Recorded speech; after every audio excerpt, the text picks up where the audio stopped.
حضور آپ آئے تو دل جگمگائے. ہاں دل اس کا جگمگایا جو سنت رسول پہ چلا.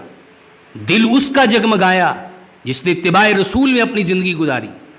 دل اس کا روشن ہوا جس نے پیغمبر کی اطاعت کی، فرما برداری کی، بدعات اور خرافات سے بچا، جو آپ کے نقش قدم پہ چلا، جس نے برائی کو ترک کیا آپ کے آنے پہ، جو نمازی بنا، جس نے روزوں کا اہتمام کیا، صدقات و خیرات کا اہتمام کیا، جو اللہ کی شریعت کا پابند ہوا، جو نبی علیہ السلام کے نقش قدم پہ چلا، جو قرآن کو ترجمے سے پڑھنے لگا، جو قرآن کے معنی مفہوم کو سمجھا.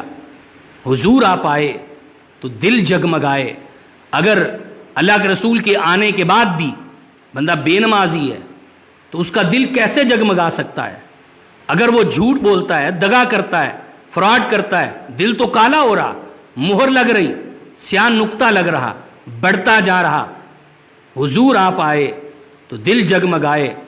جھوٹ کو نکالو، فراڈ کو نکالو، دغے کو نکالو، ایک دوسرے کے حقوق ادا کرو، بہنوں کے حق دو، حرام مال کھانا چھوڑو، لوگوں کے جھگے لوٹنا چھوڑو، دغے اور فراڈ چھوڑو. پھر کہو کہ حضور آپ آئے تو دل جگمگائے. دکان پہ بیٹھے ہو تو کم نہ تولو، دودھ بیچ رہے ہو تو پانی نہ ڈالو، اگر کوئی چیز شہد بیچ رہے ہو تو ملاوٹ نہ کرو.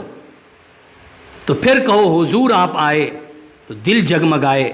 اگر حضور کے آنے پہ آپ اتباع رسول کے پابند ہو گئے، آپ نماز کے پابند ہو گئے، آپ حرام کاری سے بچ گئے، آپ دغے اور فراڈ سے بچ گئے، آپ غلط کاریوں سے، حرام کاریوں سے بچ گئے، تو پھر کہیے حضور آپ آئے تو دل جگمگائے.